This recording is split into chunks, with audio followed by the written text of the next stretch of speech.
is advised.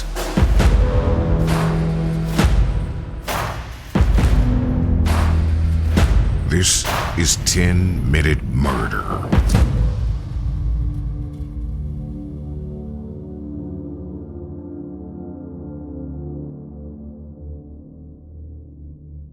Far too often, investigations are pulled into the wrong direction because of rumors about witchcraft, black magic, and human sacrifices.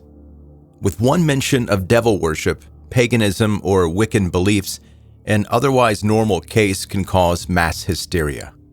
In one 2015 triple homicide, which occurred in Pensacola, Florida, allegations of a ritualistic killing almost led investigators on a wild goose chase, distracting them from the killer's much more mundane motive.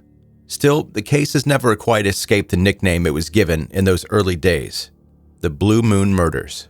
It was the 31st of July, 2015, 3 days after the murders, when the bodies of 3 victims were located.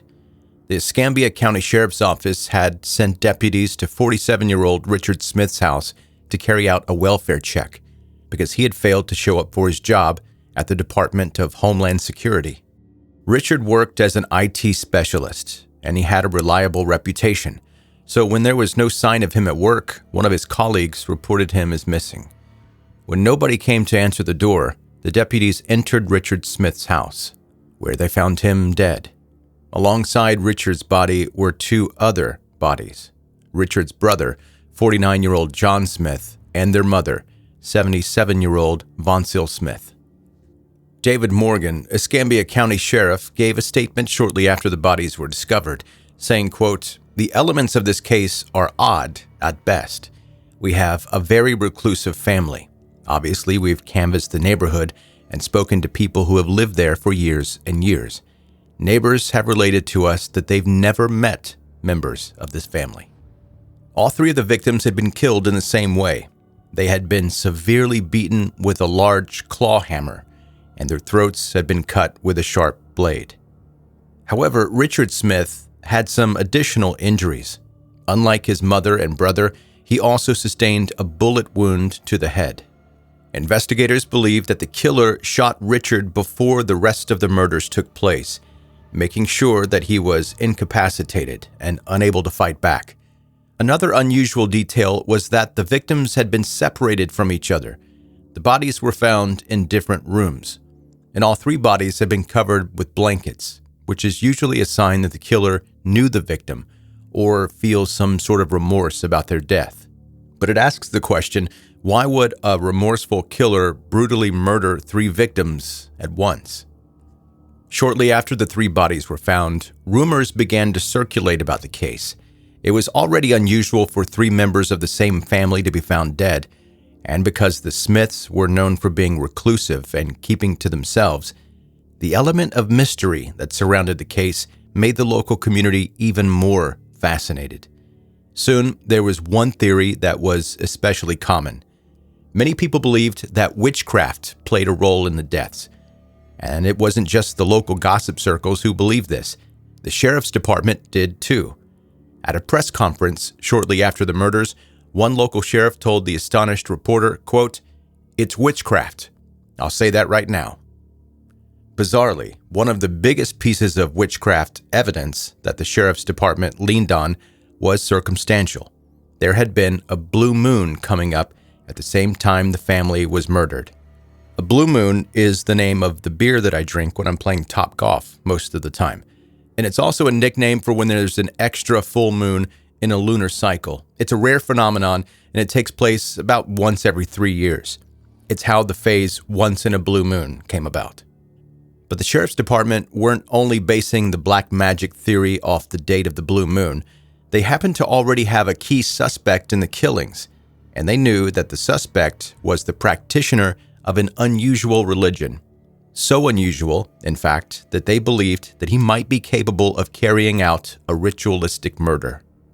But the suspect wasn't some stranger in a dark cloak who had staked out the house and sacrificed the family to the devil.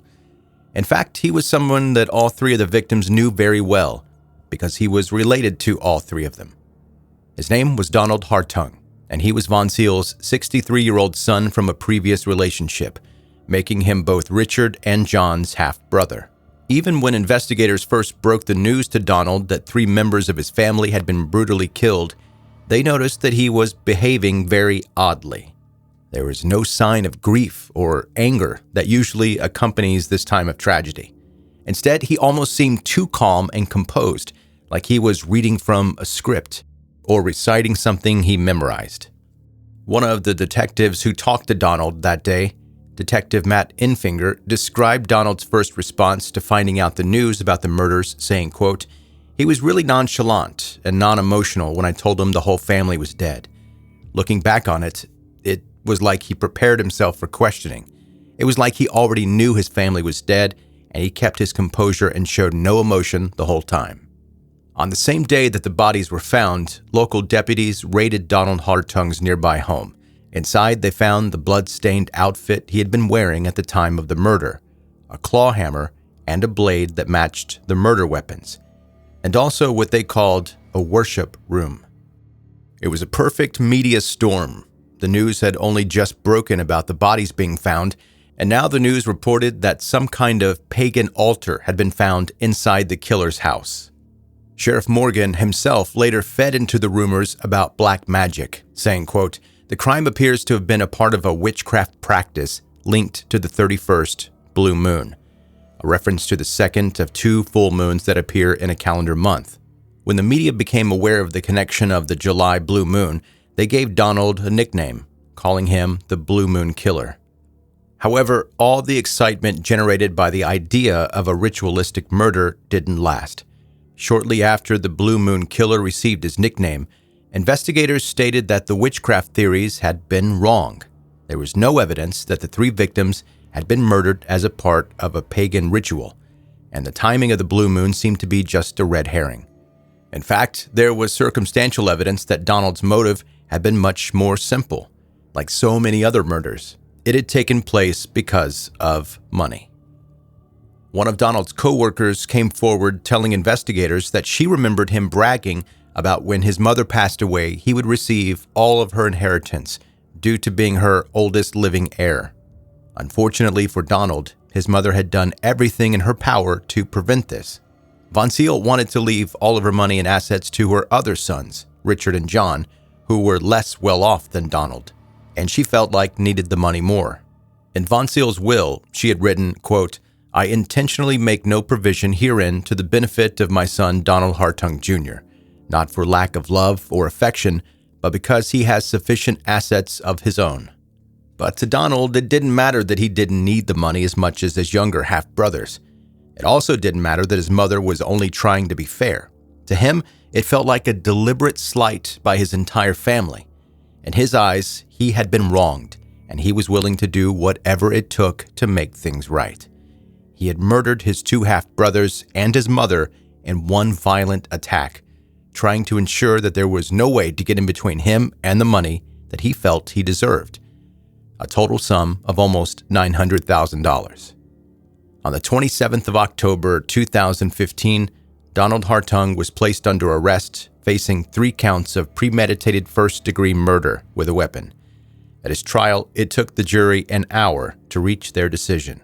The Blue Moon Killer was found guilty of all 3 murder charges. He was sentenced to 3 life sentences to be served consecutively, ensuring that he would never kill again or have an opportunity to cash in on his dead mother's life insurance.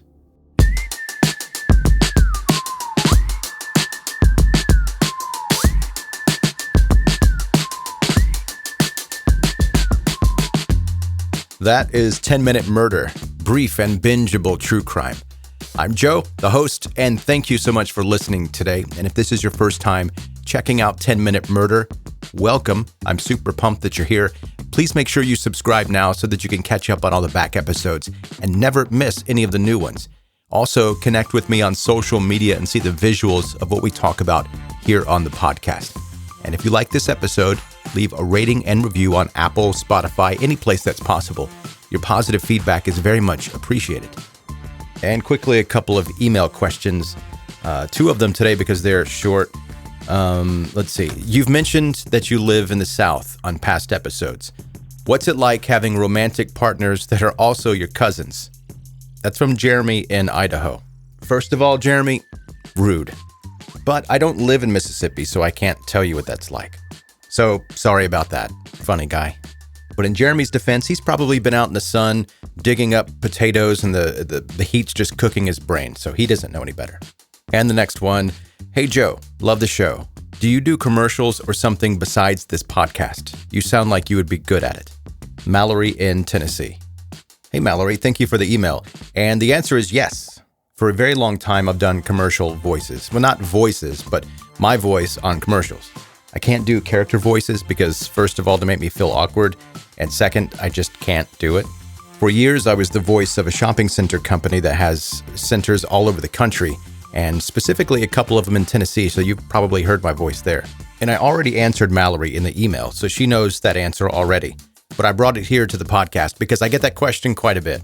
People will email and tell me they heard my voice in different places other than the podcast, and they're like, you've got a voice twin out there somewhere. Maybe, but usually it's just me. Okay, that's going to do it for this episode. Thank you so much for listening to 10 Minute Murder.